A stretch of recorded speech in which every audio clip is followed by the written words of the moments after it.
บายดีพี่น้องวันนี้ลูกยังมาหอดได้ดีนะรถถีบไฟฟ้าเนาะมาหาคนนี้รถถีบไฟฟ้าพี่น้องคือนี่ได้รับภารกิจมอบความสุขให้กับเด็กหน่อยอีกแล้วนั่นก็คือแบบมีผู้ใหญ่ใจดีฝากเงินมาให้เนาะน้องอ้องแล้วก็น้องเจียงเนาะรวมกันนะมาซื้อรถถีบไฟฟ้าให้หลานซ้ายสัตว์ไปโรงเรียนมีรถถีบไฟฟ้าเป็นไงก็กลับขอบคุณเพื่อนหลายๆเนาะที่คอยเพื่อนอยู่ดีมีแหงลำหนุ่มรวยๆเด้อบุ้งว่าสิเอาคันใดรอรุ่นต่อกันอยู่ในสีเลือกอยู่ว่ามันสิเอาคันใดดีนะมันสิถึกใจเพื่อนนะมันสินะก็รอรุ่นรอคนนี้เลยเนาะเดี๋ยวถามเจ้าคนก้อนนี่น่ะเจ้าคนใจดีใจแหงว่ะนอนบ่หลับเมื่อคืนนี้ดีใจแห้งจนบริโนนเมื่อคืนนี่ว่าสัตว์ตื่นเต้นแห้งขนาดสิได้รถถีบไฟฟ้าเมื่อครั้งแรกเดี๋ยวพี่น้องเดี๋ยวรอพวกขาได้แห้ง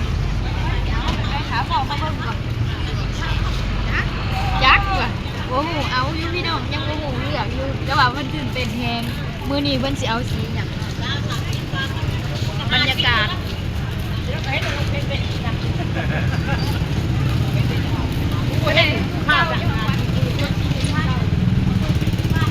ยุดไปก่อนเลยยุดตุน5,500เมียก่อน5,500พี่น้องเมียก่อนว่าสิได้3 ล้านบาทรุดได้เท่านั้นแหละรุดได้เท่านั้นแหละเจ้าแม่นบ่หารุดได้อยู่5,000ดูไว้นี่เอ้ารุ่นนี้ผมว่านึงจะเอารุ่นนึง4 ล้าน รุ่นได้4 ล้านเหรอวะบ่มีบ่4 ล้านบาท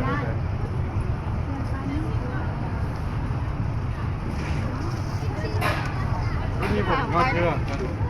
ซื้อให้ใครขี่ซื้อให้เรานี่เขารุ่นนี้แล้วบ่ดีขี่แล้วเขาจะเบื่อก่อนเอาแบบจะเบื่อก่อนเอานะเอา หรือว่าจะเอาแบบนั้นบอกเอาแบบนี้ล่ะ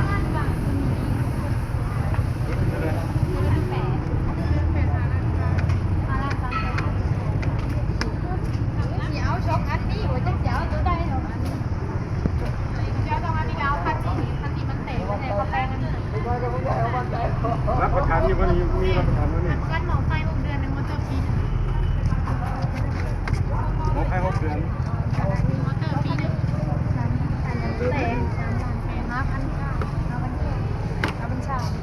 เมื่อกี้ฮอดเข้าบ้านนี่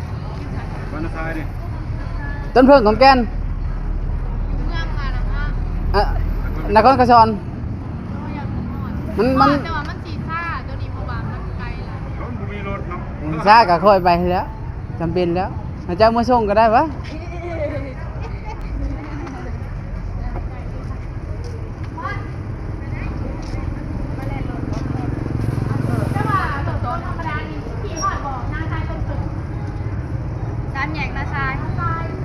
น้าชาย3 แยกแกงเบาผมว่าแค่กระเป๋านะฮอดแต่บ้านนี้นะ3 แยกแกงเบาอีนะน้าชายเลย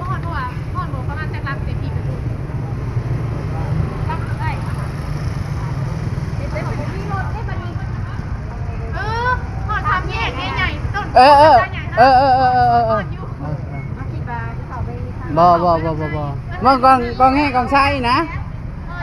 เอาไปในกับประมาณลัก1 2 ลักนี่นะ2 ลักเข้าไปไหนฮะแล้วสิเมื่อได้ไรเฮาหวานนี่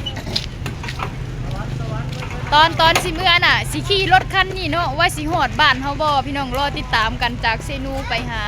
สวรรค์ในเขตคือว่าอาจจะเป็นใกล้กับอันเมืองอุทุมพรนี่แหละเนาะเพราะว่าบ้านเฮาน่ะเดี๋ยวไปเบิ่งนำกันว่ามันสิฮอดบ่ตอนขากลับมีผู้ใดสิกลับสิขับค่ะหลานชายบ่ดีใจหลายหลานชาย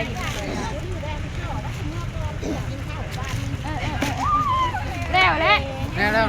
เมื่อเลยบ่วันนี้กระจกกระเจ๊กเมาเดือดแบบมียามนี้เมายังมียามนี้ไปเมื่อ พอเมาทายซี่อ้าวพี่น้องไปมือกินไก่เซนู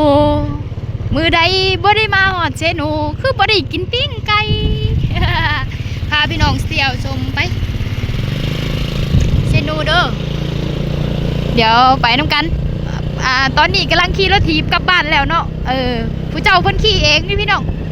บ่เคยขี่เนาะเพราะว่ารถมัน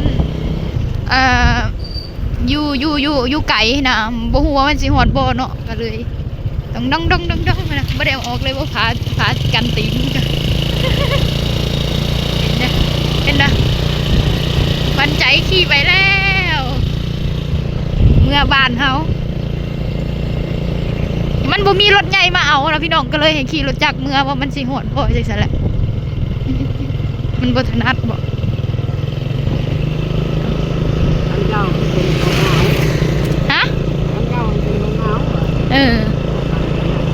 ปันเลย ปั่นแล้ว เอาขี่ไปกินยาง ตัวอันเก่านะ ให้อ้องบ่ อ้องวันปีใหม่ให้เราขี่ไปลิ้นปีใหม่ว่ะ อยู่ในเมืองพี่น้องก็สิไกลเติบได้พี่น้องเอ้ยไกลเติบน้องขี่รถจักรไฟฟ้าคำมันนักแล้วมันบ่นั้นบ่ให้มันเบิดไว้บ่ อืม รถหลายๆค่อยไปเนาะเพราะว่าขี่รถถีบดังๆนั่นแหละ ขอบใจหลายๆตอนนี้หลานชายกำลังขับรถเมือขอบคุณที่ติดตามและให้กำลังใจน้องเอี้ยงและซัพพอร์ตเด้อขอบคุณผู้ใหญ่ใจดีที่ไว้วางใจและให้การสนับสนุนเนาะขอบคุณ